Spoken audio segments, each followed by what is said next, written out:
besar setiamu, nyata di sepanjang hidupku. Caramu telah layankan kehidupanku. Tiada kata yang bisa, tiada kata yang bisa lukiskan indahnya Kau Tuhan. Bagimu segala pujian dan kemuliaan.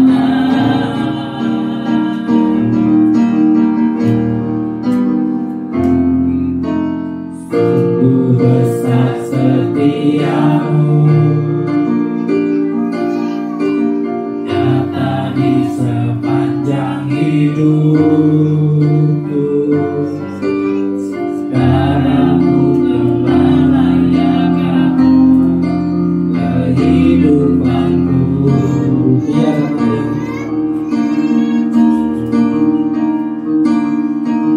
Tiada kata yang bisa lukiskan indahnya Kau Tuhan.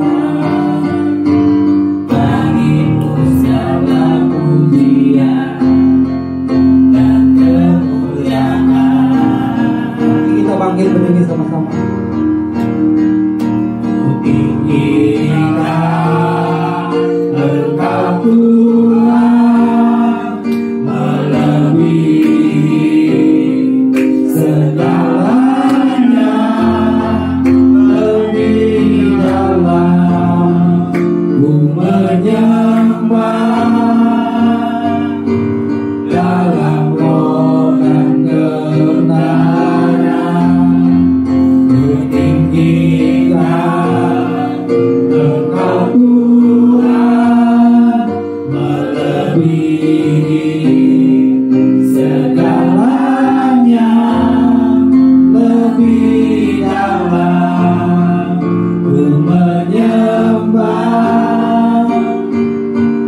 dalam roh dan kebenaran.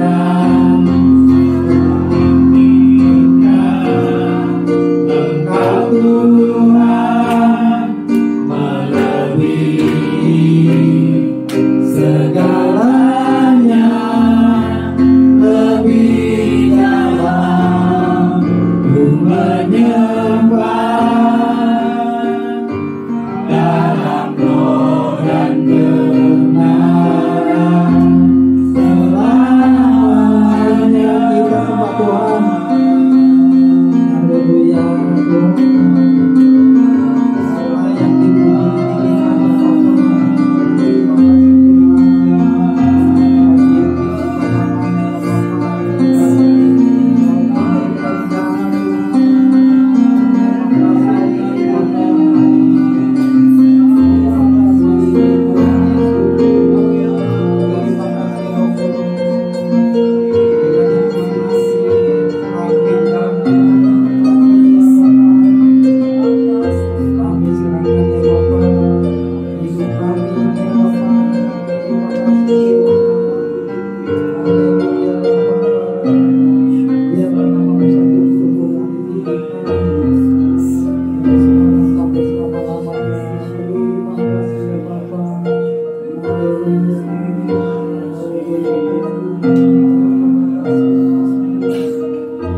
Ya, kita tinggikan kembali. Tinggilah Engkau Tuhan, melebihi segalanya, lebih dalam ku menyembah dalam roh dan kebenaran.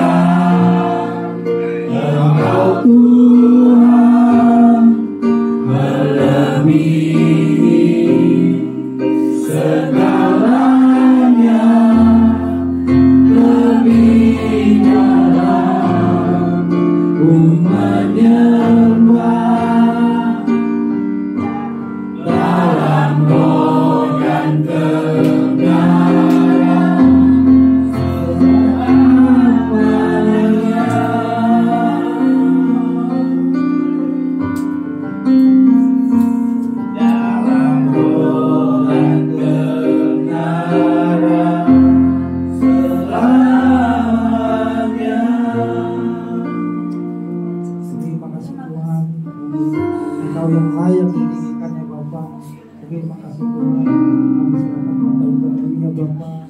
Biar Tuhan hadir melalui dalam kehidupan kami. Kami percaya Tuhan memimpin kami. Dalam nama Tuhan Yesus kami berdoa dan mengucap syukur. Ya, kita mau menyenangkan Tuhan selalu ya. Kita akan memuji Tuhan, menyenangkan kami tetap diri.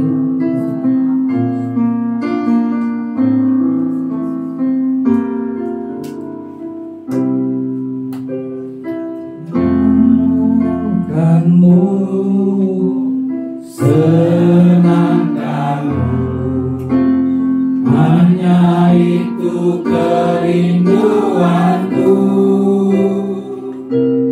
menyenangkanmu, senangkan hatimu, hanya itu kerinduanku,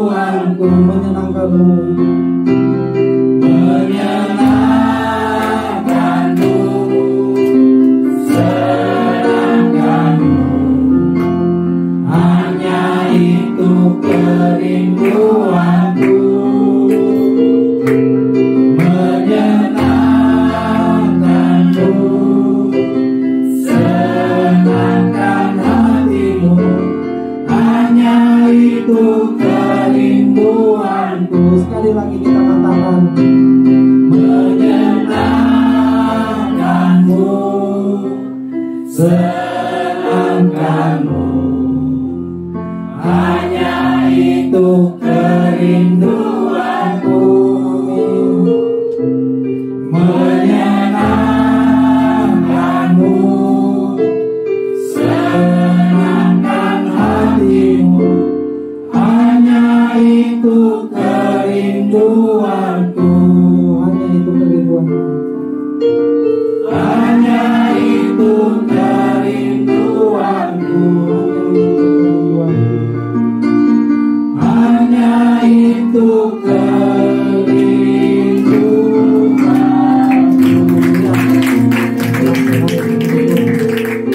Ya, silakan duduk. Ya, saat ini kita semua pasti bersuka ya. Kita bersuka cita ya. Kita akan memuji Tuhan. Mari kita bersukaria.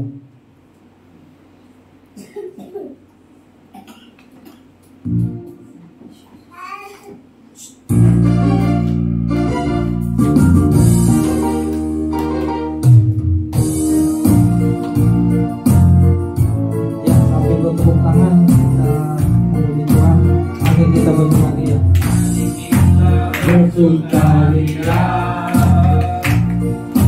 karena ini hari bahagia, kita berkumpul jadi satu. Puji Tuhan semesta itu, haleluya. Tepuk tangan wajah berseri, hilangkanlah hati yang sedih. Bukankah Yesus berkata nama yang menyedihkan kita, mari kita bersukaria, mari kita bersukaria,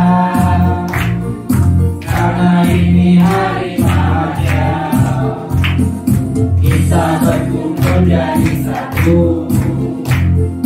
Puji Tuhan semesta itu, haleluya. Tepuk tangan wajah berseri, hilangkanlah hati yang sedih. Bukankah Yesus berkata damai yang menyembuhkan kita, mari kita bersukaria. Ya, kita sambil bangkit berdiri, kita kiri kanan kita sapa, kita salaman.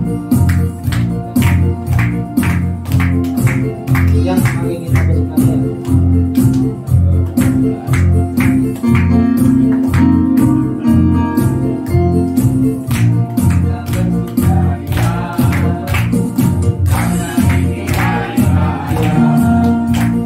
Kita berkumpul jadi satu. Puji Tuhan semesta itu, haleluya. Tepuk tangan wajah berseri,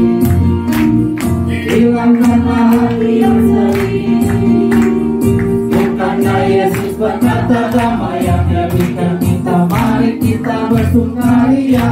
Sekali lagi teman-teman. Mari kita bersukaria, karena ini hari bahagia. Kita berkumpul jadi satu. Puji Tuhan semesta itu, haleluya. Tepuk tangan wajah berseri, hilangkanlah hati yang sedih. Bukankah Yesus berkata damai yang Dia berikan kita. Mari kita bersukaria. Bukankah Yesus berkata damai yang Dia berikan kita. Mari kita bersukaria. Bukankah Yesus berkata damai yang Dia berikan kita. Mari kita bersukaria. Amin. Silakan duduk, mari.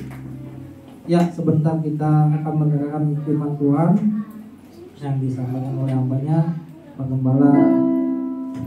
Kita akan menyanyikan lagu Seperti Musa.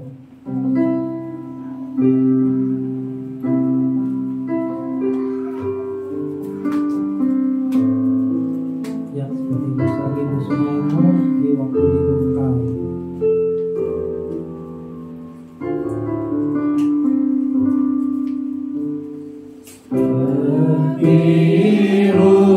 Rusainmu, sungaimu, jiwaku rindu Engkau.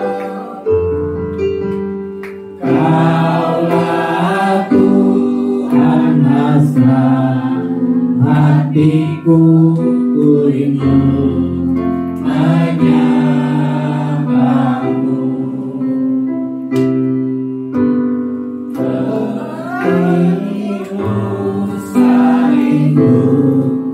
Sungaimu, jiwaku rindu Engkau. Kaulah Tuhan hasrat hatiku, ku rindu menyembahmu.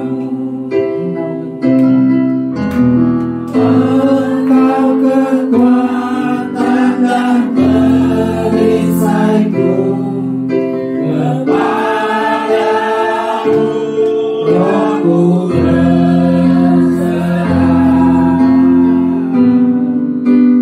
Allah Tuhan hasrat hatiku, ku rindu menyembahmu. Yesus, Yesus, Kau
bagi Tuhan.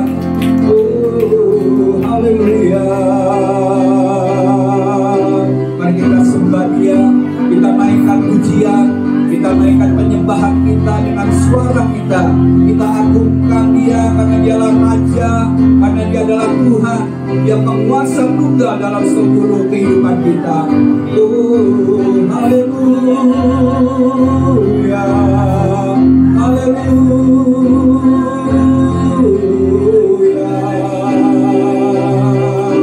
Kaulah Raja kami, Kaulah Tuhan kami, Kau penyelamat hidup kami, Kau Bapa yang baik, Kau Bapa yang setia, Bapa yang mulia. Kami datang padamu, kami sembah Engkau Tuhan. Sebab nama-Mu yang kami tinggikan, sebab Kau yang layak ditinggikan, hanya Yesus Tuhan. Hanya Yesuslah Raja yang berkata di atas hidup kami. Hanya Yesus. Haleluya.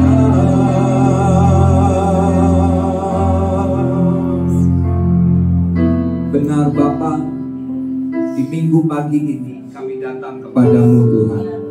Kami menyembah Engkau Raja kami, sebab Engkaulah Tuhan yang tahu, yang mengerti, dan yang peduli atas segala kehidupan kami, apapun yang terjadi dalam hidup kami Tuhan. Pagi hari ini Tuhan, biarlah Engkau memberikan semangat yang baru, Engkau berikan kelaparan, kehausan dalam hati kami Tuhan, untuk senantiasa mau datang kepada Tuhan dan mengharapkan hal-hal yang besar terjadi dalam hidup kami. Terima kasih Tuhan buat kesempatan, terima kasih buat anugerah, semua kebaikan yang sudah Tuhan berikan di sepanjang hidup kami. Dan hari ini Tuhan, kami mau beribadah, kami mau mendengarkan firman Tuhan. Mari Roh Kudus urapi kami, berikan kami hikmat, berikan kami pewahyuan, berikan kami pengertian, supaya kebenaran yang kami dengar sungguh-sungguh akan memberikan kami kekuatan, keyakinan yang kokoh Tuhan, pada saat kami melakukan firman-Mu. Dan Engkau berkata, berbahagialah mereka yang bukan saja mendengar, tapi melakukan firman Tuhan. Mari Roh Kudus urapi kami Tuhan. Kami serahkan seluruh hidup kami dan jam ke depan ini ke dalam tangan Tuhan. Biar Roh Kudus ambil alih ibadah ini. Hanya nama Tuhan yang dipermuliakan. Terima kasih Bapa, berbicaralah ya Tuhan, sebab kami hamba-hamba-Mu siap mendengarkannya. Dalam nama Yesus, kita yang siap mendengarkan firman, bersama-sama katakan amin. Beri kemuliaan bagi Tuhan Yesus.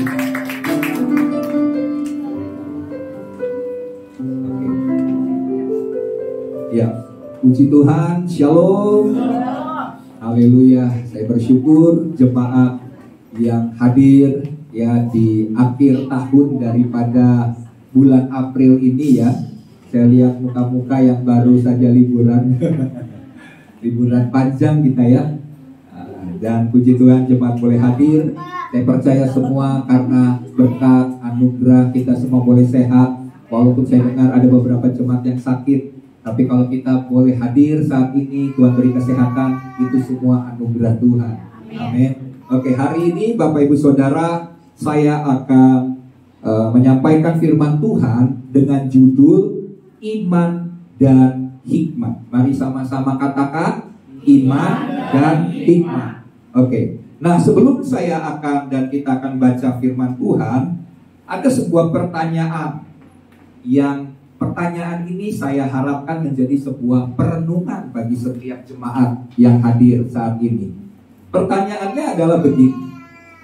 Menurut Bapak Ibu Saudara, apakah pertumbuhan rohani dalam hidupmu itu adalah sesuatu hal yang sangat penting? Jawabannya bagaimana? Penting ya? Penting.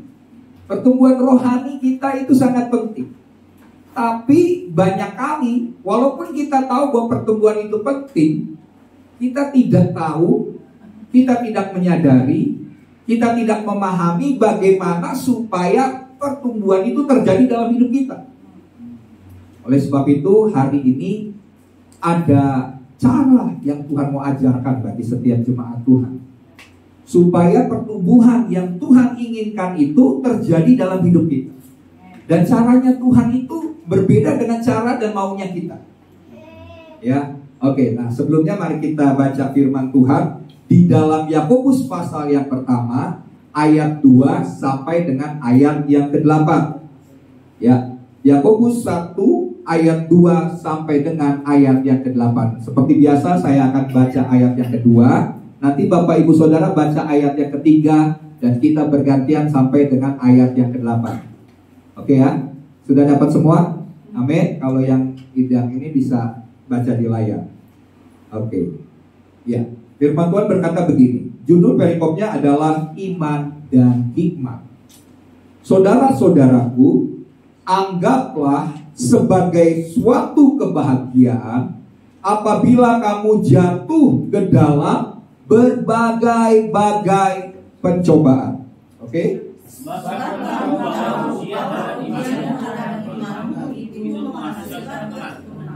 Dan biarkanlah ketekunan itu memperoleh buah yang matang, supaya kamu menjadi sempurna dan utuh dan tak kekurangan suatu apapun. Terus, tapi apabila di antara kamu ada yang kekurangan hikmat, hendaklah ia memintakannya kepada Allah, yang memberikan kepada semua orang dengan murah hati dan tidak berbangkit-bangkit, maka hal itu akan diberikan kepadanya. Hendaklah ia memintanya dalam iman, dan sama sekali jangan bimbang, sebab orang yang bimbang sama dengan gelombang laut yang diombang-ambingkan kian kemari oleh angin. Orang sering berpikir bahwa ia akan menerima sesuatu dari Tuhan. Ayat 8, sebab orang yang mendua hati tidak akan tenang dalam hidupnya. Oke. Nah, Bapak Ibu Saudara, kalau kita tadi pertanyaan ini kita tentunya sepakat jawabnya bukan saja penting, tapi sangat penting tentang pertumbuhan rohani kita. Nah, untuk itu kita perlu mengerti dulu bagaimana kita mengalami pertumbuhan secara rohani. Ya. Nah, menurut Bapak Ibu Saudara, pertumbuhan secara rohani yang pertama mungkin seperti yang firman Tuhan katakan, kita bisa bertumbuh lewat firman Tuhan, lewat pembacaan akan firman Tuhan. Disitulah kita mengalami pertumbuhan. Amin. Tapi ada satu cara, dan ini merupakan caranya Tuhan untuk kita juga mengalami pertumbuhan secara rohani. Kalau Bapak Ibu Saudara menyadari bahwa pertumbuhan rohani ini sangat penting, yaitu apa? Yaitu pertumbuhan rohani itu terjadi waktu kita mengalami pencobaan. Kita mengalami masalah, kita mengalami pergumulan, kita mengalami yang disebut sebagai ujian atas iman kita. Disitulah cara Tuhan untuk membuat kita mengalami pertumbuhan. Jadi kalau melihat sebuah masalah, Bapak Ibu Saudara, yang saat ini mungkin sedang mengalami masalah, karena kita pasti semua mengalami masalah. Jangankan jemaat, saya juga sebagai hamba Tuhan juga nggak lepas dari masalah. Karena kalau kita sudah tidak punya masalah lagi, berarti kita sudah tidak ada di bumi, yang ada di sorga. Di sorga sudah tidak ada masalah. Jadi pencobaan, masalah, persoalan, pergumulan yang terjadi dalam hidup kita itu adalah cara Tuhan untuk membuat kita bertumbuh. Ya. Dan tujuan Tuhan untuk setelah kita mengalami pergumulan, mengalami pencobaan, dan iman kita bertumbuh, maka tujuan Tuhan adalah supaya kita menjadi dewasa secara rohani. Atau ujung-ujungnya target Tuhan atas setiap kita sebagai orang Kristen, hidup menjadi sama seperti Kristus hidup. Itu tujuan utama orang Kristen. Ya. Nah, jadi Bapak Ibu Saudara, kalau Bapak Ibu Saudara saat ini mengalami pergumulan masalah, sadarlah bahwa ini adalah cara Tuhan yang terbaik untuk membentuk hidup kita menjadi seperti yang Tuhan kehendaki. Amin. Menjadi dewasa rohani, menjadi orang-orang yang akan memenuhi apa yang Tuhan inginkan, yaitu pertumbuhan rohani, menjadi dewasa secara rohani. Ya, jadi disinilah kita harus memahami akan itu. Dan untuk kita dapat menang atas pergumulan, masalah, persoalan, pergumulan, pencobaan yang kita alami, yang merupakan ujian iman kita, maka kita perlu dua hal ini yang menjadi tema kita, yaitu apa? Iman dan hikmah.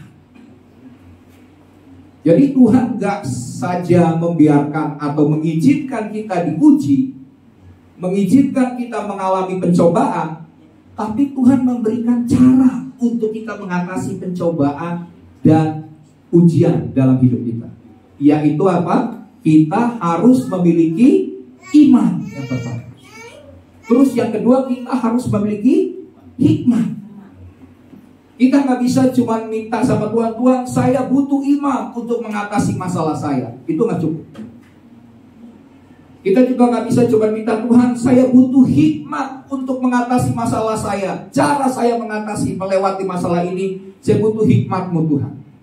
Tuhan pasti berikan. Tapi itu juga nggak cukup.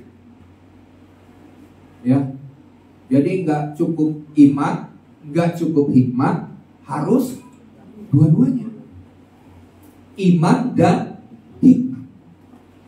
Nah, di sini yang kita lihat dari ayat yang kita baca tadi, bagaimana Yakobus berkata bahwa kita butuh yang disebut dengan iman dan hikmat, ya, yang kita sudah baca tadi. Jadi dua hal ini sangat diperlukan agar kita bisa menjalani kemenangan di dalam kehidupan kita. Kita hidup dalam kemenangan demi kemenangan yang Tuhan sudah sediakan bagi diri kita. Jadi kalau mau saya sebut begini, iman dan hikmat itu sebagai sesuatu yang saling mengisi, sama seperti mata uang. Mata uang itu kan ada sisi yang satu sama sisi yang lain. Sisi yang satu disebut hikmat, sisi yang satu adalah iman. Ya, nggak bisa cuman kita minta iman aja, nggak bisa. Harus iman dan hikmat, barulah menjadi sebuah mata uang. Nah, itu contohnya ya, Bapak Ibu Saudara. Jadi kita perlu iman, kita perlu hikmat untuk dapat mengatasi segala masalah-masalah dalam hidup kita. Nah, apa hubungan iman dan hikmat yang diajarkan oleh ayat ini, oleh nats ini, yang perlu kita pahami dan perlu kita mengerti dalam kehidupan kita sebagai orang Kristen? Nah, yang pertama Bapak Ibu Saudara, mari kita lihat. Yang pertama adalah ujian hidup dialami oleh setiap orang. Kita perlu menggarisbawahi, mungkin kita juga sudah tahu bahwa bukan saja orang Kristen, tapi semua, atau bukan cuma orang lain yang ngalamin pencobaan, tapi orang Kristen pun juga mengalami pencobaan. Mari kita lihat ayatnya dalam Yakobus 1 ayat 2 sampai dengan ayat yang ketiga. Saya baca ayatnya ya. Saudara-saudaraku, anggaplah sebagai suatu kebahagiaan apabila kamu jatuh ke dalam berbagai-bagai pencobaan. Jadi nggak cuma satu, banyak. Sebab kamu tahu bahwa ujian terhadap imanmu itu menghasilkan ketekunan. Saya ulangi tadi bahwa setiap orang pasti mengalami pencobaan, ya. Dan Yesus pun mengalami pencobaan dalam hidupnya. Kalau Yesus adalah guru kita aja mengalami pencobaan, apalagi kita ya. Tentunya kita juga akan dicobai. Kita akan diuji iman kita. Nah, kita tidak boleh lari dari kenyataan. Karena hal itu diizinkan oleh Tuhan untuk melihat kualitas dari iman kita. Jadi tujuan Tuhan, baik itu kita paham atau nggak paham tentang masalah yang sedang kita alami, sebenarnya Tuhan mau memperlihatkan kepada kita seberapa kuat atau seberapa besar kualitas yang kita miliki, khususnya iman kita kepada Tuhan. Di pencobaan itu kan diuji. Di pencobaan itu kita akan melihat, wah ternyata saya lemah juga ya. Ternyata saya gagal juga. Wah ternyata saya punya kelemahan dalam hal ini yang mungkin kita tidak sadari. Dan kita baru menyadari bahwa ternyata saya juga masih lemah. Saya masih gampang tergoda. Dalam satu sisi di mana sisi-sisi itu merupakan kelemahan dalam hidup kita. Nah, untuk itu kita perlu siap menghadapi pencobaan-pencobaan yang datang secara tiba-tiba dalam hidup kita. Amin. Kita harus siap. Dan waktu pencobaan itu datang, apa respon kita? Apa reaksi kita? Ini yang penting. Di dalam ayat yang kita baca tadi dikatakan bahwa anggaplah sebagai suatu kebahagiaan. Coba bayangkan, kita lagi ngadapin masalah yang berat. Terus firman Tuhan katakan, anggaplah itu sebagai sebuah kebahagiaan. Bisa nggak? Harusnya bisa. Amin. Karena kenapa? Karena melalui pencobaan itu saya katakan tadi kan, itu udah tujuan Tuhan. Itu ada maksud Tuhan. Tapi juga melalui pencobaan itu, kita harus punya kata anggaplah ini bicara soal persepsi. Benar gak? Bagi orang banyak, pencobaan itu adalah sebuah hal yang menakutkan. Suatu hal yang perlu dihindari. Kalau perlu lari. Ya, ada hal-hal yang memang harus kita, kalau melihat ada musuh, kita kabur, ya kan? Jangan nantangin kalau ada musuh, orang lagi mau membunuh, terus kita bilang dalam nama Yesus saya berdiri, saya percaya ada perlindungan Tuhan. Wah, kan banyak tuh lagi di Amerika lagi pada nggak tahu ya, lagi pada kerasukan setan kali ya. Jadi bawa senjata main bunuh-bunuh orang aja. Jangan, kita lari pada waktu menghadapi hal-hal demikian. Tapi waktu pencobaan itu datang dalam hidup kita, yang harus kita lakukan adalah kita hadapi. Tapi hadapinya dengan perspektif yang berbeda dengan orang banyak. Orang banyak itu menganggap masalah itu adalah sesuatu hal yang berat. Hal-hal yang harus dihindari. Tapi orang Kristen melihatnya sebagai sebuah kebahagiaan. Nah, ini persepsi, cara pandang kita melihat. Karena kita sudah tahu bahwa di balik daripada masalah itu ada jalan keluar. Amin. Di balik masalah itu ada kemenangan yang Tuhan sediakan. Di balik daripada pergumulan yang kita alami hari ini, pasti ada kemuliaan yang Tuhan sediakan bagi setiap kita. Jadi ini bicara soal persepsi kita. Dan kalau kita punya persepsi yang benar seturut dengan firman Tuhan, kita gak akan pernah takut menghadapi masalah, pergumulan, pencobaan yang kita alami. Karena disitulah kita melihat bahwa kita akan menjadi orang-orang yang kuat. Karena kita tahu Tuhan tidak pernah membiarkan kita sendirian. Waktu kita menghadapi masalah itu, kita pasti menang atas masalah. Ya, kita pasti akan keluar menjadi umat yang lebih dari pemenang. Itulah cara pikir, pola pikir yang harus kita miliki sebagai orang Kristen. Apapun masalah kita, yang paling berat sekalipun. Nah, ini bicara soal persepsi, perspektif kita. Jadi kita harus melihat sebagaimana Tuhan melihat masalah itu ada dalam hidup kita. Jadi Bapak Ibu Saudara jangan takut ya kalau sedang mengalami pergumulan, pencobaan dan masalah. Karena Tuhan ada di dalam masalah itu. Tuhan masih peduli, masih memperhatikan kita pada waktu kita menghadapi masalah. Tuhan gak biarkan, bahkan Tuhan izinkan. Nah ini, Tuhan izinkan. Nah kalau Tuhan izinkan, kira-kira Tuhan membiarkan kita supaya hancur? Enggak kan? Kalau Tuhan izinkan berarti Tuhan tahu bahwa kita mampu. Kita sanggup, kita bisa mengatasi masalah kita. Ya tentunya setiap masalah kita berbeda-beda. Ya saya juga gak minta supaya Tuhan saya mengalami pencobaan seperti Ayub. Nah, kita nggak bisa minta begitu. Kalau kita berada dalam posisi Ayub, mungkin juga kita akan meninggalkan Tuhan. Kita akan kecewa, kita akan marah kepada Tuhan. Tapi Ayub bisa.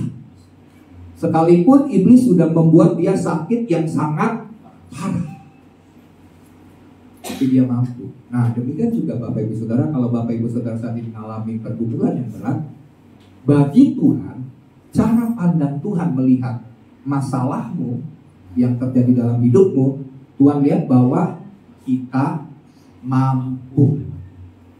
Amin. Kita sanggup. Itu yang perlu kita pahami, yang kita perlu miliki dalam hidup kita. Jadi di sini kita perlu melihat dengan kacamata iman, dengan mata rohani, bukan dengan mata jasmani, mata fisik kita. Kalau mata secara fisik kita akan bilang, waduh kira-kira saya bisa nggak ya? Pasti kita akan menjawab tidak akan bisa. Butuh mujizat. Dan disitulah Tuhan akan memberikan mujizat atas hidup kita. Ya, jadi perlu mata iman, mata rohani yang terbuka, bukan melihat secara fisik. Contohnya begini Bapak Ibu Saudara, bangsa Israel waktu mau memasuki tanah perjanjian, yaitu tanah Kanaan, Musa mengutus 12 pengintai. Betul ya? 12 pengintai. Nah, waktu diutus, mereka akhirnya kembali. Ke-12 pengintai itu kembali melaporkan tentang tanah perjanjian yang Tuhan janjikan atas bangsa ini, bangsa Israel. Nah, kita tahu bahwa 10 orang pengintai itu mengatakan bahwa mereka katakan begini, ya, tanah perjanjian, tanah Kanaan yang dijanjikan Tuhan atas kita itu memang tanah yang subur, tanah yang berlimpah susu dan madunya. Tapi kata mereka yang 10 orang, tapi di sana itu ada bangsa yang besar-besar seperti raksasa. Kita ini kecil seperti belalang. Jadi kalau kita mau masuk menaklukkan tanah itu, kita harus lawan raksasa-raksasa itu. Dan kita tidak akan pernah bisa ngalahin mereka. Itu persepsi mereka yang 10 orang. Tapi ada 2 orang yang punya persepsi yang melihat dengan kacamata iman, sesuai dengan cara pandang Tuhan melihat itu. Mereka katakan gini, iya sih, tanah itu subur, tanah itu penuh susu dan madu, kelimpahan tanah itu luar biasa. Ya memang bangsa yang ada di sana itu seperti raksasa, besar-besar. Tapi mereka bilang gini, tapi kami percaya bahwa janji Tuhan pasti akan terjadi. Karena tanah itu sudah diberikan, dijanjikan atas kita, pasti kita akan membuat tanah itu menjadi milik kita. Ini persepsi, ini cara pandang yang berbeda. Memang 10 gambaran dari mayoritas. Hanya sedikit, hanya 2 orang yang punya cara pandang yang berbeda melihat masalah itu dengan cara pandang Tuhan. Nah, kita mau jadi bagian yang mana? Yang mayoritas atau yang minoritas? Yang punya cara pandang secara fisik manusia atau melihat dengan cara pandang Tuhan? Ini butuh yang disebut dengan iman. Jadi hadapi masalahmu dengan iman. Kalau kita sudah tidak punya iman, kita akan kalah. Tapi waktu melihat gunung yang besar, kita berkata, hai gunung-gunung masalah, menyingkirlah dari hadapan. Gunung sebesar apapun, gunung itu akan runtuh, kata Tuhan. Kalau engkau punya iman sebesar biji sesawi saja, engkau bisa memindahkan gunung. Wah, asal tidak bimbang. Ini perkara iman, Bapak Ibu Saudara. Jadi kita pun harus memiliki iman. Waktu menghadapi masalah-masalah yang besar, kita melihat dengan mata iman kita. Jadi harus melihat dengan iman bahwa sama seperti bangsa Israel, khususnya dua orang ini, yaitu Yosua dan Kaleb. Yang luar biasa, Kaleb ini bukan saja percaya, tapi dia minta kepada Musa, Musa, engkau pernah bernubuat, engkau pernah berjanji waktu 40 tahun yang lalu bahwa saya akan ditempatkan di daerah Hebron. Di situ adalah orang-orangnya memang gede-gede seperti raksasa. Itu 40 tahun yang lalu.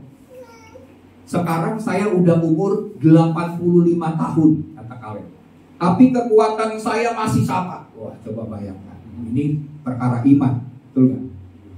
Kekuatan saya sama seperti 40 tahun, masih 45. Sekarang sudah 85. Saya juga akan mampu menaklukkan Hebron, di mana raksasa-raksasa paling besar ada di pegunungan itu. Padahal umurnya sudah 85 tahun. Ini perkara apa? Perkara iman. Kalau kita tidak punya iman, Kaleb akan bilang, wah itu kan dulu saya masih muda, masih kuat. Sekarang sudah 85, udah kakek-kakek nih. Tapi dia punya iman. Demikian juga Abraham, ya.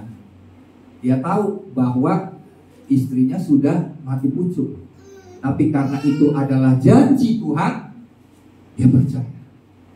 Iman bekerja. Jadi kita, firman Tuhan berkata, orang benar akan hidup oleh imannya, percayanya kepada Tuhan. Jadi lihatlah masalahmu sebagai masalah yang kecil. Jangan jadikan masalah itu sebagai lebih besar daripada Tuhan kita. Tuhan kita lebih besar daripada masalah. Berarti kalau kita melihat Tuhan, bukan melihat masalah, maka kita tahu di balik masalah itu pasti saya bisa menang atas masalah itu. Oke ya. Nah, jadi di sini Bapak Ibu Saudara, kita perlu melihat bahwa semua pencobaan itu adalah sebuah berkat. Saya ulangi.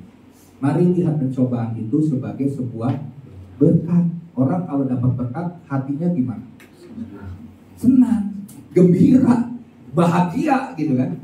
Makanya Yakobus katakan, anggaplah pencobaan itu sebagai sebuah kebahagiaan, karena itu adalah berkat, bukan sebuah beban. Kalau sebuah beban, wah kita bilang saya nggak mau pikul itu beban karena terlalu berat. Padahal Tuhan bilang, pikul aku yang kupasang dan belajarlah daripadaku karena bebanku pun ringan. Waktu Tuhan memberikan masalah sepanjang beban yang Tuhan taruh atas hidup kita, Tuhan bilang beban itu ringan. Jadi anggaplah sebagai sebuah berkat masalah itu. Amin. Siapa yang mau terima berkat? Amin. Berarti hadapi masalahmu, anggaplah itu sebagai berkat, bukan sebagai beban. Karena kenapa Bapak Ibu Saudara? Jadi begini, di balik masalah itu Alkitab katakan tadi dalam Yakobus 1 ayat yang kedua dan ketiga tadi dikatakan bahwa tujuan Tuhan kita akan menjadi orang yang tekun. Betul ya? Jadi waktu kita menghadapi masalah, mestinya kita harus punya hati yang tekun, atau hati tekun ini, ketekunan ini dalam terjemahan lain dikatakan memiliki ketabahan, memiliki kesabaran. Jadi tujuan Tuhan di balik pencobaan-pencobaanmu, kita jadi lebih sabar, jadi lebih kuat, lebih tabah, atau kita marah, kita kecewa, kita benci sama Tuhan karena Tuhan membiarkan kita menghadapi masalah yang berat. Nah, itu respon yang harus kita pilih. Kita mau merespon seperti orang yang lain marah, atau kita merespon dengan cara yang benar, ya. Cara yang benar itu yaitu dengan bersukacita. Mari kita lihat ayatnya dalam Ayub 23 ayat 10. Ayub 23 ayat yang ke-10, firman Tuhan berkata apa? Karena ia tahu jalan hidupku. Ayo katakan begini, Tuhan itu tahu jalan hidup. Aku gak pernah tahu ke depan berapa meter atau berapa detik, berapa menit ke depan. Kita gak pernah tahu apa yang terjadi. Tapi Tuhan tahu, karena dia adalah Alfa dan Omega. Dialah yang awal dan yang akhir. Dia tahu jalan hidup kita sampai akhir hidup kita. Dia tahu apa yang terjadi atas hidup kita. Jadi Ayub berkata, karena ia tahu jalan hidupku, seandainya ia menguji aku akan timbul seperti emas. Emas itu adalah sesuatu hal yang berharga, mulia, mahal. Sadari Bapak Ibu Saudara bahwa engkau adalah emas, emasnya Tuhan, bukan mas-mas ya. Mas itu orang Jawa lah ya. Tapi engkau adalah emas, sesuatu yang berharga, sesuatu hal yang mulia, mahal. Jadi waktu Tuhan menguji kita, kita akan timbul seperti emas, bersinar, penuh dengan kemuliaan Tuhan. Dan emas itu kalau mau menjadi emas yang murni, tadinya kan itu merupakan bongkahan batu, ya, di mana bongkahan itu belum seluruhnya emas. Ada apa aja? Ada batu, ada mineral, ada yang bukan merupakan emas yang murni. Tapi emas itu dimurnikan lewat apa? Api yang sangat panas. Bahkan sampai beberapa kali, ada yang sampai 7 kali dimurnikan, baru timbul menjadi emas yang murni 24 karat. Demikian juga kita, sadari bahwa dirimu adalah emas. Emas mau jadi mahal harus dimurnikan, dibersihkan lewat apa? Api atau ujian, pencobaan, pembentukan, peremukan, penganiayaan. Wah, banyak hal. Tapi kalau kita melihat dengan sudut pandang Tuhan, waktu kita menghadapi masalah, kita nggak perlu takut, karena itu adalah berkah. Mari sama-sama katakan, masalahmu adalah berkah. Mari sama-sama katakan, 1, 2, 3. Amin. Jadilah menurut iman. Ya, engkau adalah emas yang berharga di hadapan Tuhan. Engkau adalah sesuatu hal yang penting bagi Tuhan. Karena Tuhan mau waktu kita menghadapi masalah itu, kita menjadi orang-orang yang tekun. Jadi waktu kita menghadapi masalah, jangan marah, jangan kecewa, tapi kita malah semakin tekun, semakin tabah, semakin kuat. Tekun dalam hal apa? Tekun dalam hal berdoa. Tekun dalam hal membaca firman Tuhan. Tekun dalam hal apa? Bersyukur. Terus mencari wajah Tuhan. Jangan malah lari. Jangan malah, wah saya kecewa berat sama Tuhan, saya gak bisa lagi ke gereja, saya gak mau lagi sampai Tuhan jawab doa saya. Kalau Tuhan belum jawab masalah saya gak akan pernah ke gereja. Akhirnya iblis bilang, ya udah kamu gak harus pergi ke gereja, jadilah menurut imanmu katanya. Gak pernah ke gereja, yang rugi siapa? Diri kita sendiri. Saya bilang, ketika sedang menghadapi masalah, apalah Tuhan lah. Udah saya nggak mau lagi bicara soal Tuhan, tentang Tuhan. Itu adalah respon yang salah, ya, respon yang tidak benar. Jadi kita perlu melihat pencobaan itu dengan persepsi yang benar. Kerinduan Tuhan atas kita ketika pencobaan itu menerpa hidup kita, supaya kita bisa berespon dengan benar, yaitu tabah, tahan dalam penderitaan, tahan uji, dan tekun untuk terus mencari wajah Tuhan. Nah, setelah kita memiliki ketekunan, apa yang kita akan hasilkan dari ketekunan? Alkitab katakan dalam ayat yang tadi, di dalam poin pertama, coba ayatnya apa? Setelah kita akan mendapatkan, kita tekun, kita tabah, kita sabar, kita akan menghasilkan buah yang matang. Coba di dalam yang poin 1 tadi, ayatnya.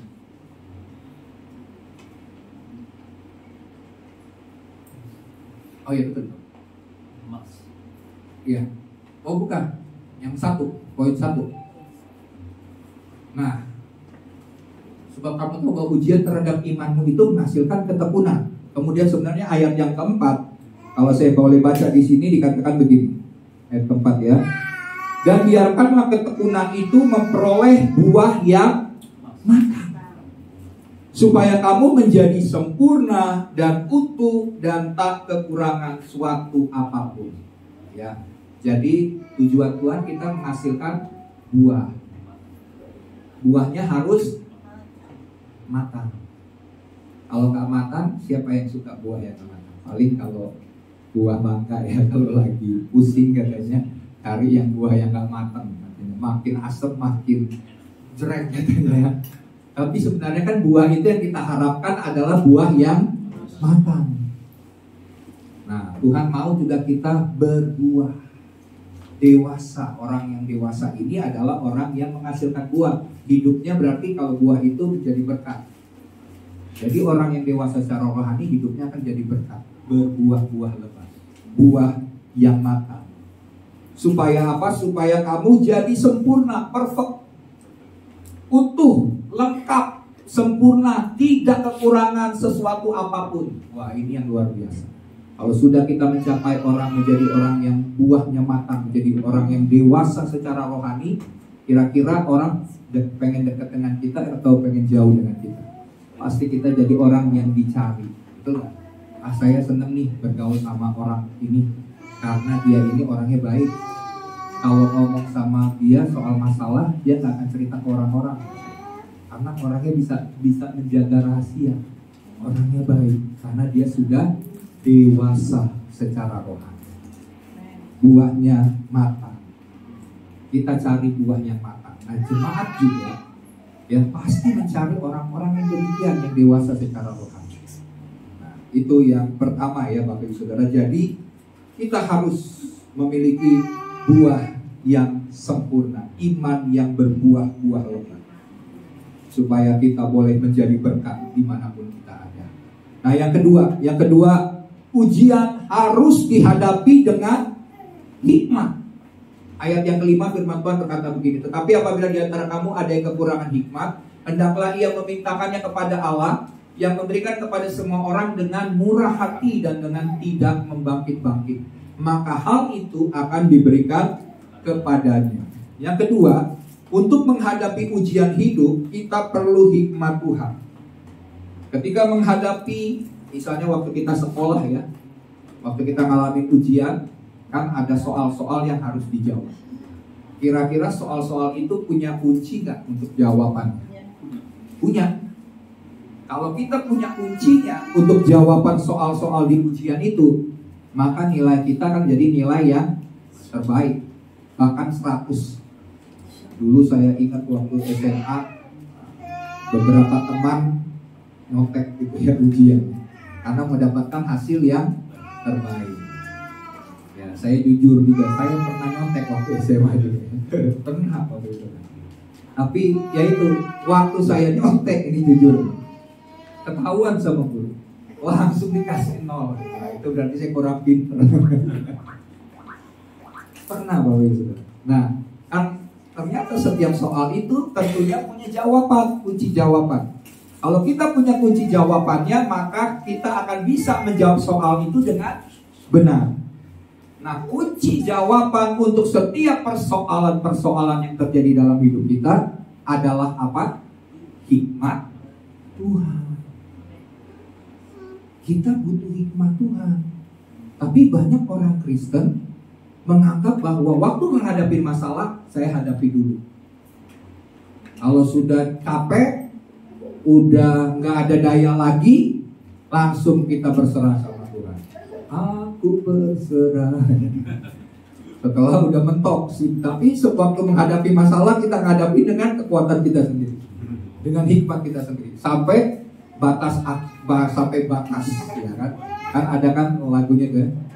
Lagunya bahwa ku tak akan menyerah pada apapun juga, sebelum ku coba semua yang ku bisa. Nah, jangan sampai sebenarnya begitu Bang.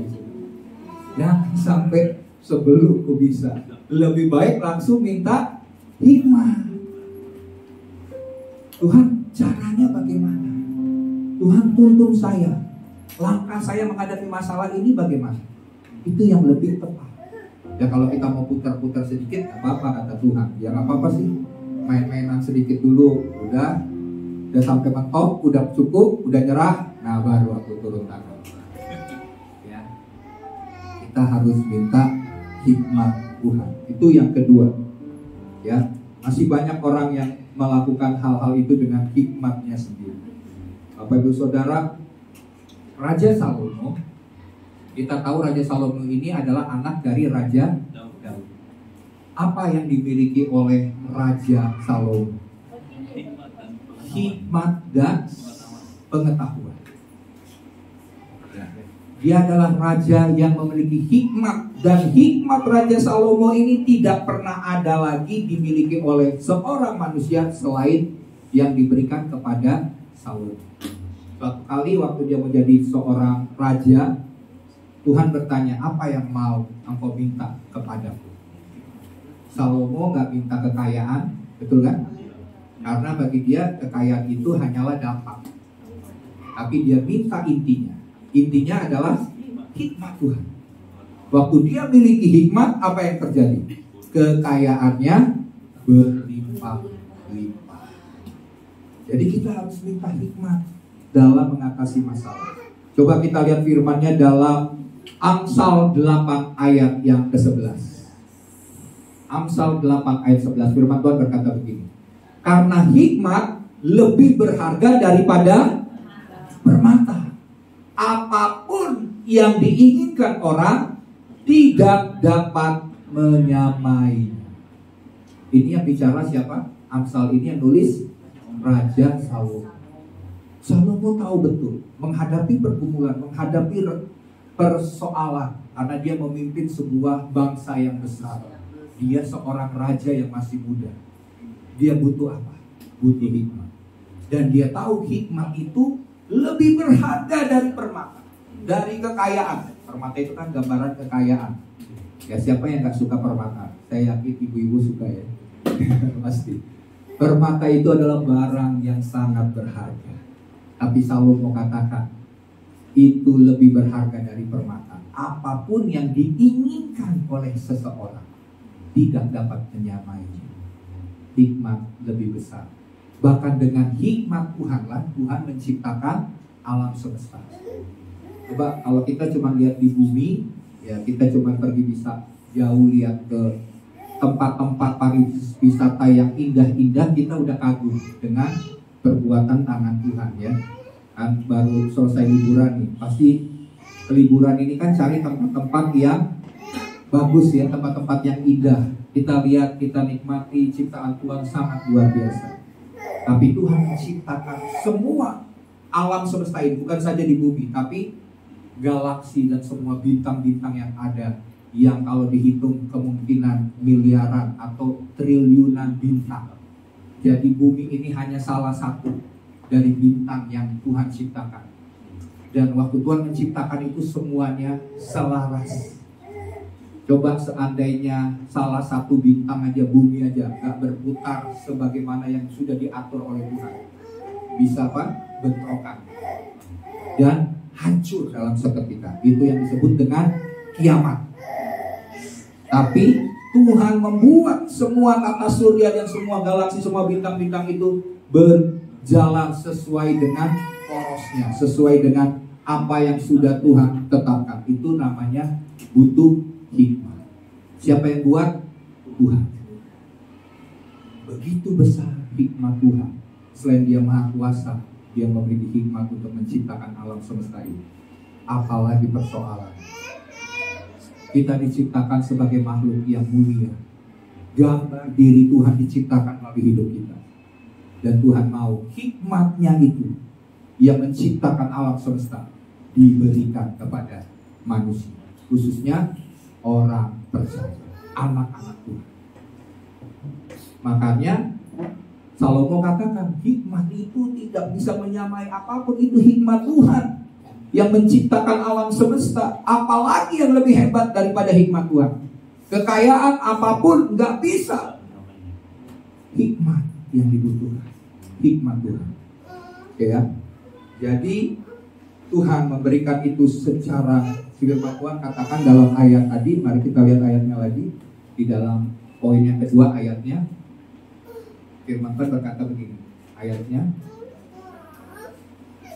yang kedua, ya. Kalau kamu kekurangan hikmat, hendaklah minta kepada Allah.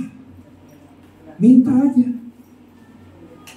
Kira-kira kalau minta kepada Tuhan ada syaratnya nggak untuk minta hikmat? Nggak ada, karena Alkitab bilang Tuhan memberikan kepada semua orang dengan murah hati. Bahkan bukan cuma murah hati itu gambaran dari baik ya, tapi murah hati ini dalam terjemahan lain dikatakan diberikan secara limpah, berkelimpahan. Orang yang murah hati itu adalah orang yang berkelimpahan. Nah, Tuhan memberikan dengan limpah, terus dengan tidak membangkit, maksudnya dia tidak akan pernah menolak permintaanmu untuk meminta hikmat kepada Tuhan, atau dia tidak pernah mencari alasan apapun untuk membuat dia berdalih untuk bilang, oh, saya nggak akan berikan hikmat itu hikmat yang terlalu besar buatmu. Enggak, karena Tuhan tahu kita butuh hikmat.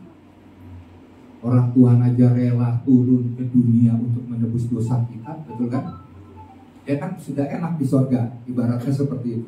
Tapi dia rela mau menjadi manusia untuk menebus dosa-dosa kita, apalagi untuk perkara hikmat Tuhan. Tuhan bilang, aku berikan secara limpah, tidak membangkit-bangkit, tidak mencari alasan untuk tidak memberikan kepada setiap kita. Ya, jadi di sini kita perlu berhikmat. Nggak cukup iman. Kalau iman seringkali kita pikir, oh iman cukup, enggak. Kita perlu berhikmat, karena hikmat itu adalah tindakan kita. Iman diperlukan untuk menyadari bahwa yang mustahil itu tidak mustahil. Tapi hikmat itu adalah langkah kita untuk berhubungan dengan orang atau dengan situasi yang kita hadapi.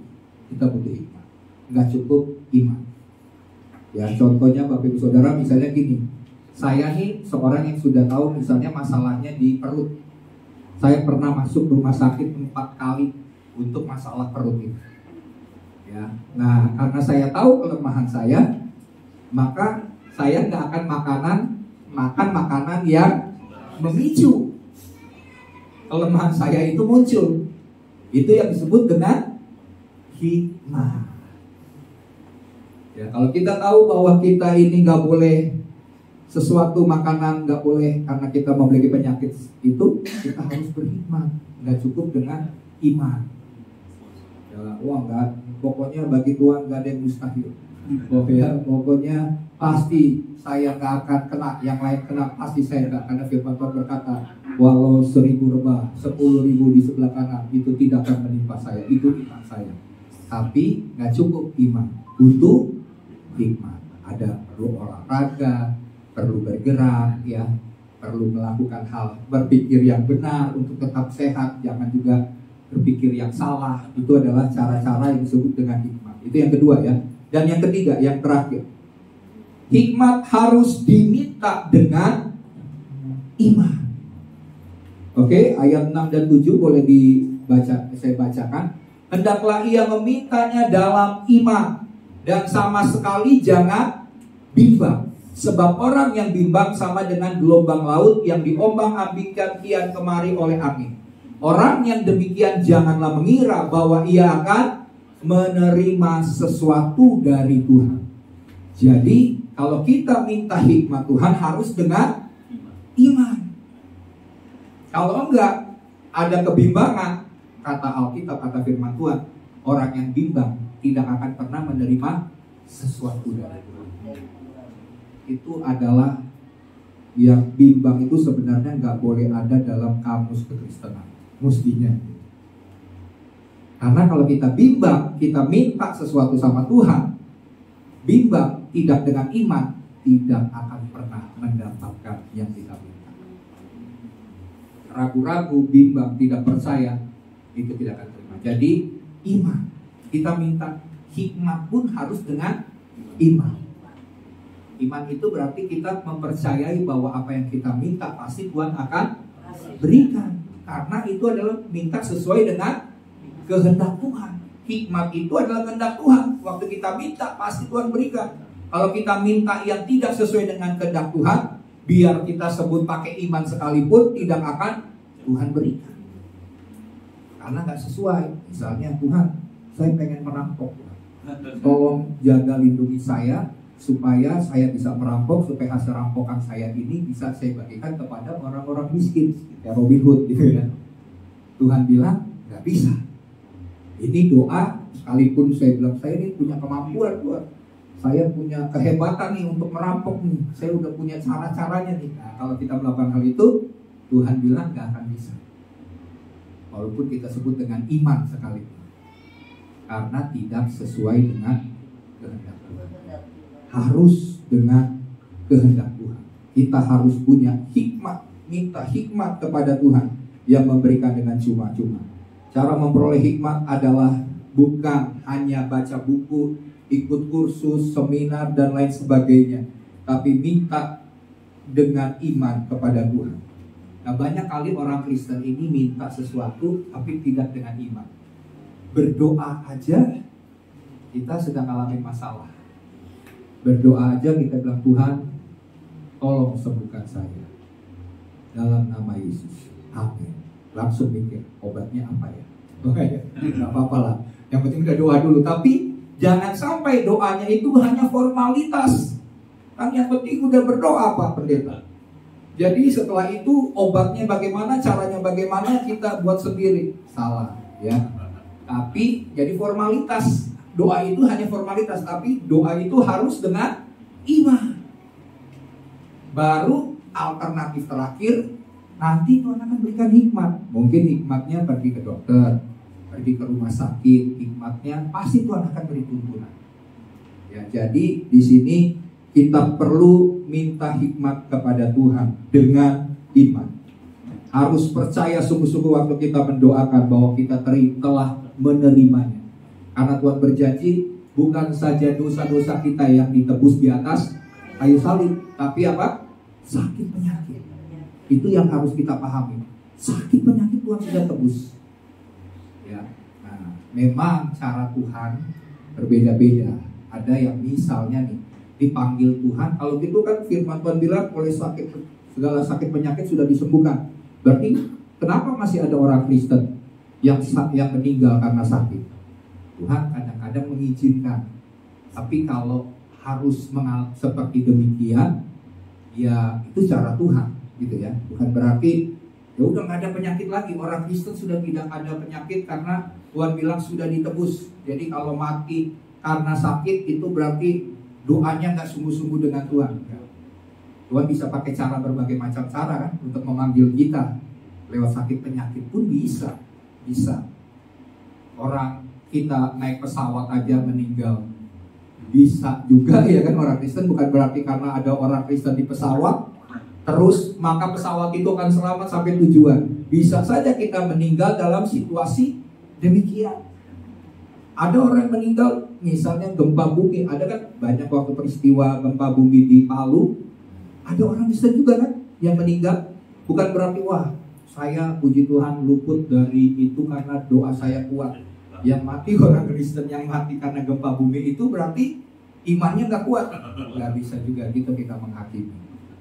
Tapi minimal kita tahu prinsip firman Tuhan bahwa sakit penyakit sudah disembuhkan. Imani. Cara Tuhan manggil terserah Tuhan. Mau bagaimana, ya kan? Itu yang harus kita pahami. Jadi berdoalah, mintalah hikmat dengan iman. Jangan ada keraguan, jangan ada kebimbangan. Karena orang yang bimbang itu diumpamakan seperti gelombang laut. Gelombang laut itu akan diombang-ambingkan oleh angin. Tuhan tidak mau kita juga goyah iman kita. Harus kuat. Jangan kalau bimbang kita seperti gelombang yang gampang diombang-ambingkan. Kebimbangan adalah musuh iman. Jadi minta hikmat Tuhan dengan kesungguhan, dengan kepercayaan, maka kita akan menerima hikmatnya yang luar biasa.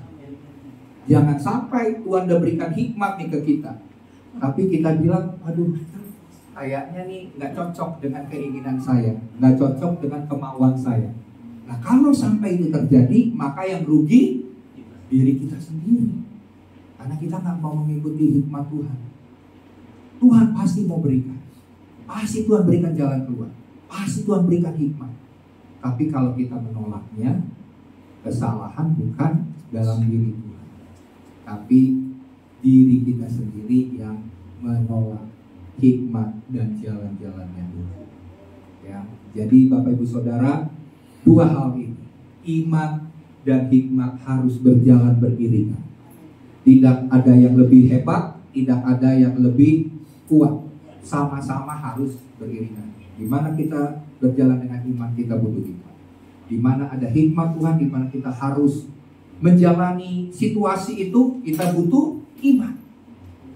Gak cukup, wah saya sudah dapat hikmatnya Tuhan. Enggak. Situasi seperti kita sudah dapat pun jalannya, kita butuh iman untuk merealisasikan apa yang dijanjikan Tuhan. Amin buat firman Tuhan. Mari kita bangkit berdiri dan kita berdoa.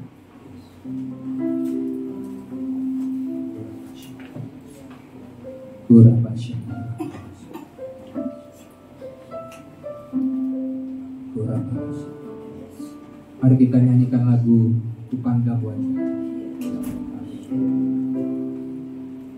Ku pandang wajah-Mu dan berseru, pertolonganku datang dari-Mu. Peganglah tanganku, jangan lepaskan. Kaulah harapan.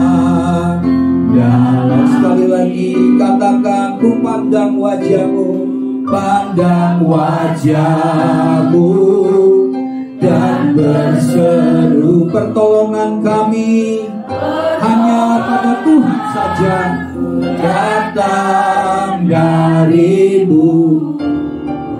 Peganglah tanganku, jangan lepaskan. Kaulah harapan dalam hidupku. Biarkan musik tetap mengalun. Lewat pujian ini kita berseru kepada Tuhan, kita memanggil kepada Tuhan. Tuhan, Engkaulah tempat pertolongan kami, Engkaulah harapan kami satu-satunya pada saat kami mengalami pergumulan. Seringkali kami melihat pergumulan itu adalah sebuah beban yang berat. Tapi mulai hari ini Tuhan, kami mau belajar kebenaran firman-Mu yang berkata bahwa anggaplah segala pencobaan yang kita alami adalah sebuah kebahagiaan. Karena kami tahu bahwa di balik masalah itu adalah merupakan sebuah berkat. Ajar kami memiliki persepsi yang benar Tuhan, pemikiran yang benar. Buka mata hati kami untuk melihat persoalan itu dengan mata rohani kami, dengan mata iman Tuhan, bukan dengan mata fisik kami. Sebab kami tahu bahwa masalah itu adalah sebuah berkat yang Tuhan sediakan bagi setiap kami. Kami mau mengejar hikmat-Mu Tuhan. Kami tahu dengan hikmat Tuhan, Tuhan menciptakan alam semesta begitu luar biasa. Dan Engkau mau memberikan hikmat Tuhan yang luar biasa itu dengan tidak membangkit-bangkit, dengan berkelimpahan atas hidup kami, sebab kami adalah anak-anak-Mu Tuhan. Terima kasih Tuhan buat kebaikan-Mu. Terima kasih buat jalan keluar, buat pertolongan Tuhan yang senantiasa nyata dalam kehidupan kami. Kami akan melihat Bapa bahwa kami adalah orang yang lebih daripada pemenang. Kami akan melihat bahwa kami adalah emas yang Tuhan sudah tetapkan Tuhan. Sehingga melalui pembentukan, melalui pemurnian dalam hidup kami akan muncul menjadi emas yang murni di hadapan Tuhan. Sekalipun emas ini saat ini sedang terkubur Tuhan, sedang kotor Tuhan, tapi kami adalah tetap emas di hadapan Tuhan. Oleh sebab itu Bapa, hamba berdoa Tuhan, berikan kepada kami seluruh jemaat Tuhan hikmat, pewahyuan, pengertian Tuhan yang lebih dalam lagi akan firman Tuhan. Sehingga kami tidak perlu takut Tuhan, kami tidak perlu khawatir, karena jika Tuhan ada bersama dengan kami, Tuhan memberikan jalan keluar, Tuhan memberikan hikmat kepada kami, dan kami akan mampu mengatasi segala pencobaan yang kami alami. Bahkan hidup kami akan menghasilkan buah-buah yang matang. Kami akan menjadi orang-orang yang dewasa secara rohani Tuhan, dalam cara berpikir kami, dalam cara kami bertindak, dalam cara kami berkata-kata Tuhan. Tuhan akan mengubah kami sehingga hidup kami boleh dinikmati oleh semua orang, dan hidup kami boleh menjadi berkat. Terima kasih Tuhan, terima kasih buat kebenaran-Mu. Hamba berdoa Tuhan bagi seluruh jemaat Tuhan, biar Tuhan yang menganugerahkan iman kepada setiap kami. Tuhan menganugerahkan kepada kami hikmat yang daripada Tuhan. Hamba percaya ini adalah waktu, ini adalah kairos Tuhan, untuk kami menerima semua hal yang ilahi, khususnya perkara-perkara iman dan perkara hikmat yang daripada Tuhan. Sebab hikmat itu tidak dapat menyamai apapun yang diinginkan oleh semua orang, yang dibutuhkan oleh semua orang, dan itu Tuhan sediakan bagi setiap kami. Terima kasih Tuhan. Terima kasih, hamba-Mu terbatas, hamba-Mu selesai berbicara, tapi biarlah Roh-Mu yang tanpa batas akan terus menjabarkan dan menjelaskan kebenaran ini kepada setiap kami, sehingga kami akan menjadi umat yang lebih daripada pemenang. Terima kasih Tuhan buat janji Tuhan. Terima kasih Tuhan. Mari kita nyanyikan lagu ini. Kita nyanyikan dari pertama. Kita katakan haleluya. Bukan dengan kekuatanku, bukan dengan kekuatanku, ku dapat jalani hidupku. Tanpa Tuhan yang di sampingku, ku tak mampu sendiri. Engkaulah kuat kami Tuhan, Engkaulah kuatku, yang menuntun setiap kami, yang menuntunku.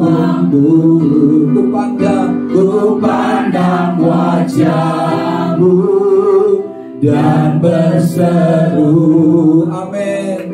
Pertolonganku datang dari-Mu, peganglah tanganku, jangan lepaskan.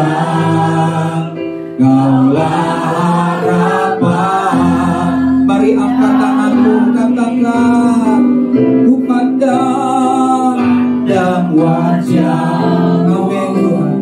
Kami mau mengarahkan hati, kami arahkan pikiran kami, mata kami tertuju kepada Tuhan. Sebab hanya di dalam Tuhan ada pertolongan, ada jalan keluar, ada kemenangan yang besar bagi kami. Ya, yes Lord, Kaulah harapan kami.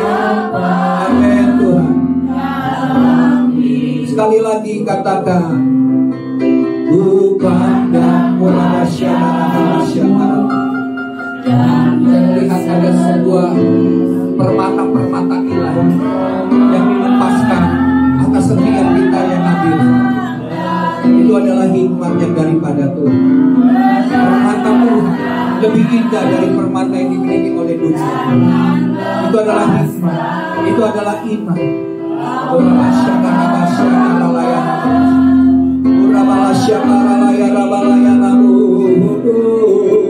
Ku pandang wajah-Mu dan berseru, hanya pertolongan-Mu Tuhan yang kami butuhkan. Aku datang dari-Mu, peganglah tanganku, jangan lepaskan. Kaulah harapan dalam hidupku, Kaulah harapan dalam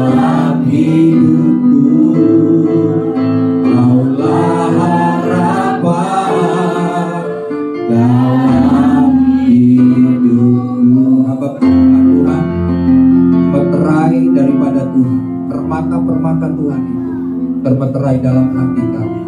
Dalam nama Tuhan Yesus, kami tidak akan pernah kekurangan sesuatu apapun, karena hikmat Tuhan menyertai hidup kami. Dalam nama Tuhan Yesus, kami terima berkat. Haleluya. Amin.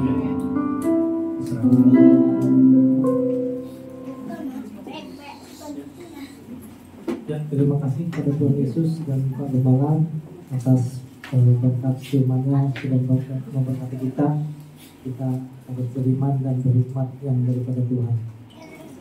Ya, sebentar kita akan memberikan persembahan. Kita tunduk kepala dahulu. Bapa yang baik yang berkata Tuhan di surga, terima kasih Tuhan atas firman yang Tuhan telah disampaikan oleh Pak Gembala. Biar firman itu dapat kami dengar dan bisa terus melekat di dalam kami.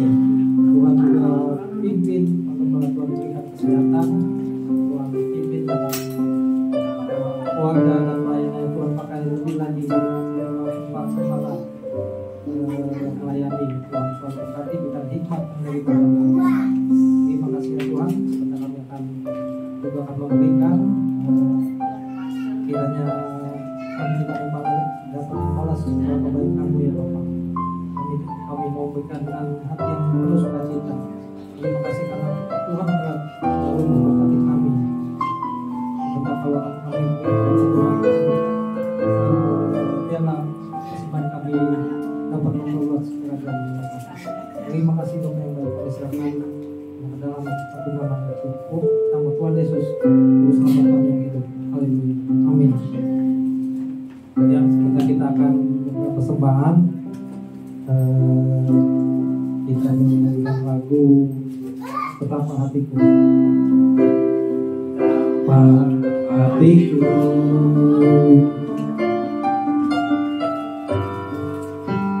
berterima kasih Yesus. Kau mengasihiku,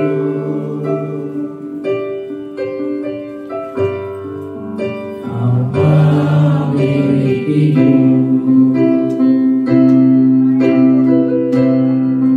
Hanya ini Tuhan persembahanku,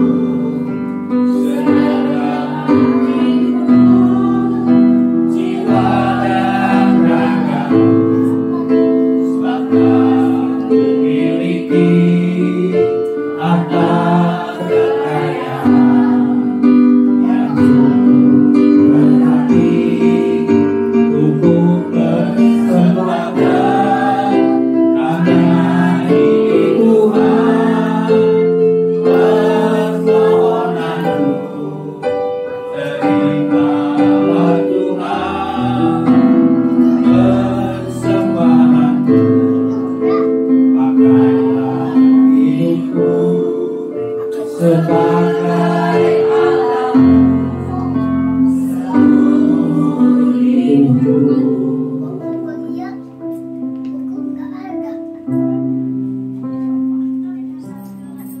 Ya, sebentar kita akan mengakhiri ibadah kita pada pagi siang hari ini. Kita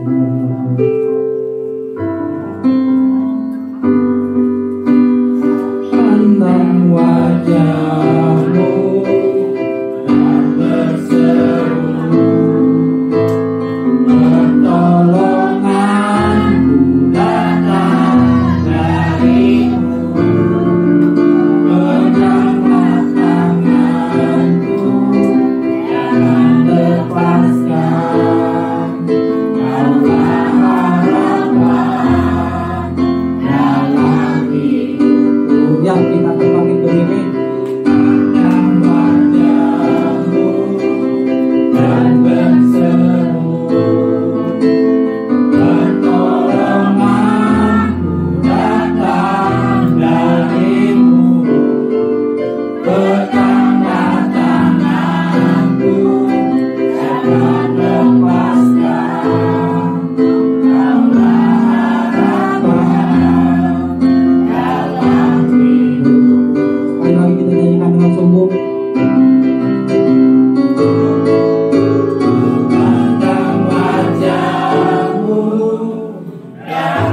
berseru, menolongku datang darimu, pegang tanganku, jangan lepaskan.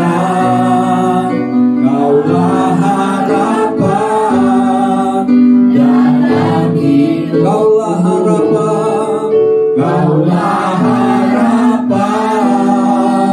dalam hidup, kaulah harapan, kaulah harapan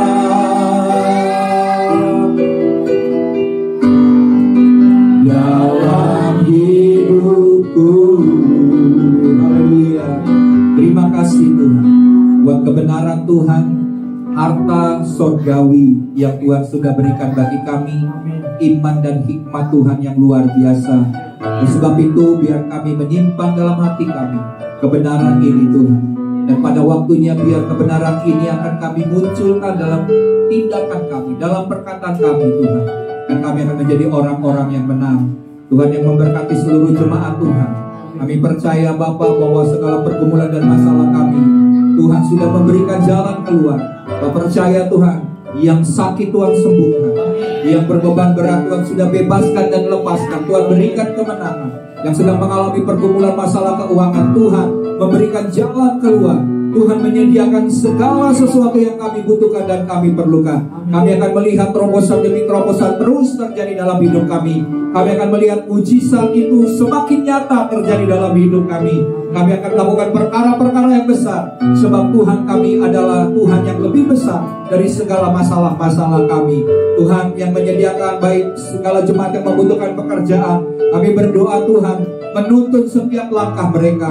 Hikmat Tuhan senantiasa membawa mereka kepada jalan-jalan yang menuju kepada kemenangan Tuhan.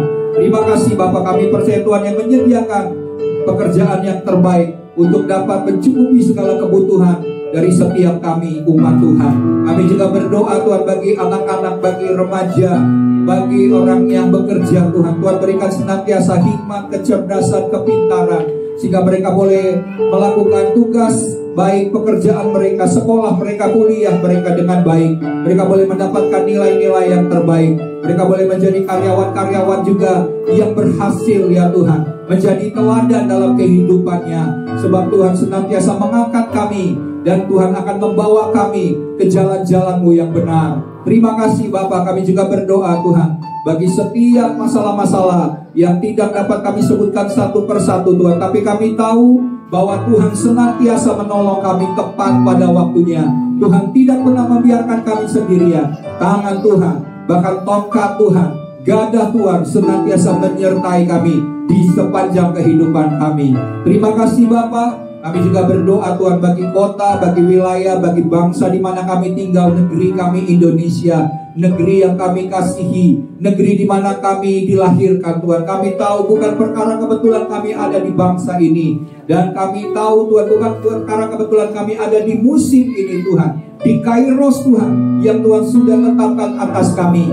Bagian kami Tuhan senantiasa berdoa bagi kota kami, bagi bangsa kami di mana kami ada, sebab kesejahteraan kota di mana kami tinggal adalah kesejahteraan kami juga. Oleh sebab itu kami boleh mengambil bagian untuk mengusahakan kota melalui doa-doa yang kami bawa di hadirat Tuhan.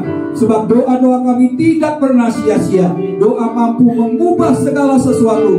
Doa mampu mengubah segala yang tidak mungkin menjadi mungkin. Maka Tuhan akan mengubah bangsa ini menjadi bangsa, menjadi negeri yang maju, menjadi negeri yang berhasil Tuhan, menjadi negeri yang diberkati oleh Tuhan. Tanahnya menjadi tanah yang makmur Tuhan. Dan kami percaya kekayaan bangsa ini akan membuat bangsa ini menjadi bangsa yang kaya, bangsa yang makmur, bahkan bangsa yang maju Tuhan. Biar boleh terus terjadi terobosan-terobosan terjadi atas negeri ini.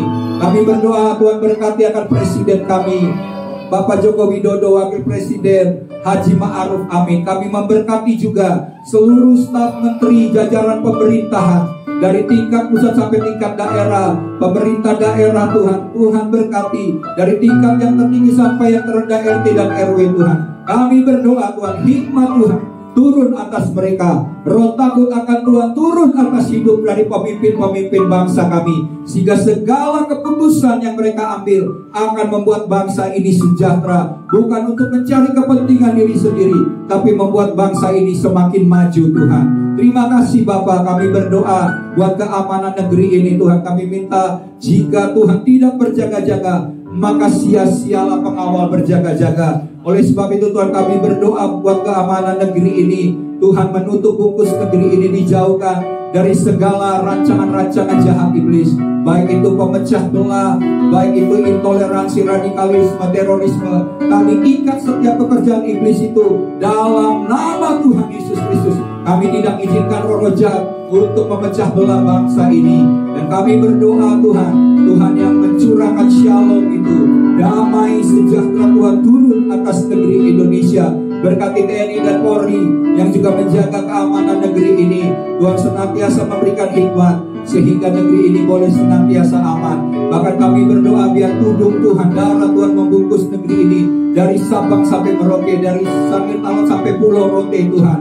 Tuhan, kami tolak segala malapetaka, mara bahaya, baik melalui gempa bumi, bencana alam, melalui kekeringan Tuhan, melalui gelombang panas yang sedang terjadi di masa-masa ini Tuhan, melalui Tuhan, tanah longsor Tuhan, banjir Tuhan, dalam nama Tuhan Yesus Kristus. Kami tolak Tuhan segala rancangan-rancangan jahat iblis Tuhan. Dan kami berdoa Tuhan, biar Tuhan menundungi negeri ini dan Indonesia diluputkan dari segala malapetaka dan mara bahaya. Oleh karena Tuhan senantiasa mendengar doa-doa kami bagi bangsa dan negeri kami. Terima kasih Bapa. Dan yang terutama biarlah kerajaan Tuhan datang, kehendak Tuhan terjadi atas negeri kami Indonesia. Makasih Bapa. Jika sebentar kami akan mengakhiri ibadah minggu pagi ini, kami tahu ada sesuatu hal yang besar. Tuhan yang berjanji, Tuhan yang setia menepati janji-Mu Tuhan. Bahkan Tuhan rela datang ke dalam dunia supaya semua hal yang dari sorga dilimpahkan dan dicurahkan atas kami sebagai anak-anak-Mu Tuhan. Biar hikmat, pewahyuan, iman Tuhan, kebenaran Tuhan, semua harta sorgawi Tuhan, harta karun sorgawi Tuhan curahkan dan limpahkan kepada setiap jemaat-Mu.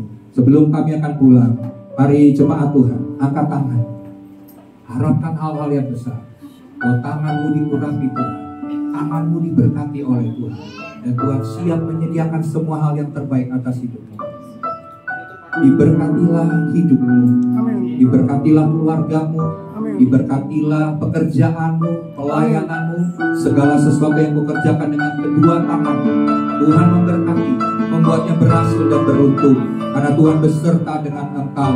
Dan janji Tuhan bahwa Kau akan senantiasa naik dan tidak pernah menjadi turun. Engkau akan menjadi kepala dan bukan ekor. Tuhan akan membawa engkau dari satu kemuliaan kepada kemuliaan yang semakin besar, dari satu iman kepada iman yang semakin besar, dari satu kasih karunia kepada kasih karunia yang semakin berlimpah-limpah terjadi atas kehidupanmu. Maka kasih daripada Bapa Sorgawi, cinta, kasih karunia daripada Tuhan Yesus Kristus, dan persekutuan dengan Roh Kudus menyertai engkau mulai pada hari ini sampai Tuhan Yesus Kristus datang kedua kali menjemput engkau. Engkau tidak kedapatan bercacat celah dan akan diangkat di awan-awan yang permai dan tinggal bersama dengan Tuhan untuk selama-lamanya. Semua kita yang sudah diberkati Tuhan bersama-sama katakan amin. Haleluya.